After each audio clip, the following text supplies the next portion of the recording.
Well, today I'm going to give you a praline ham, or praline ham, depending on which part of the country you're from.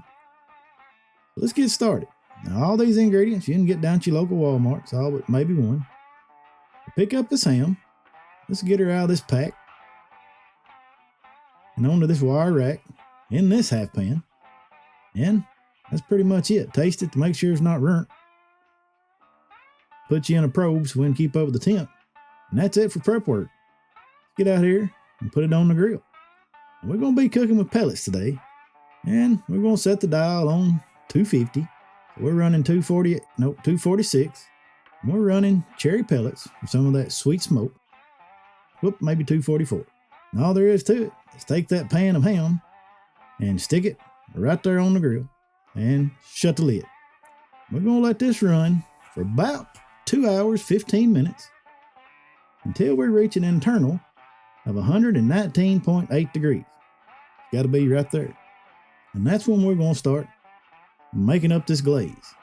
So get you a boiling bucket and add you a cup of old white sugar, a cup of light brown sugar, and a cup of heavy whipping cream. Pour in there over medium-low heat and just start twirling. And for about 15 minutes till it looks something like this. Then we're going to add in a half a stick of butter. And we're going to kick it up, get a little spicy. You know us, we like a little heat. Put in a couple tablespoons of your spicy maple. And this here's a tablespoon of pecan liqueur, but you could use vanilla. Give her a taste. Make sure she's good. Oh me, yes she is. She's good, so let's move on. We're going to get this ham off at about 135 degrees. Give it a little turn here in slow motion to show you how pretty it is. And we're going to take half of that mixture and pour it over the ham. Make sure you get it all. You may have to use a brush to dab here and there. Just make sure you get full coverage because this stuff is good. Alrighty, now let's get her back out on the grill until it reaches internal of 145, which should be about a total of a 2 hour, 45 minute, 3 hour cook. This is what we're left with, a pretty glazed ham. Now take half of the mixture, pour over that, and grab you about a cup and a half, 2 cups of pecans, pour in that last half of the half, and then just press it all over that ham.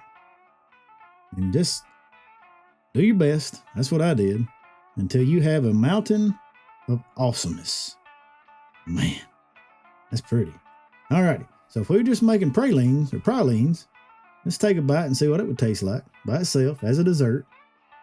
And oh me, this will make you weak in the knees. This is some kind of good right here. Alrighty, now we gotta get down into the meat. And let's get it out here. It's the best I could do without ruining the whole ham because, we gotta take pictures of all this kind of stuff. Let's take a bite and dang it, that's it. Salty sweet. This will be on my table at every holiday from here on out. So, if you don't try it, I'm sorry, you're missing out. So, happiest of Thanksgiving to each and every one of you. We love you, and Mojo is out.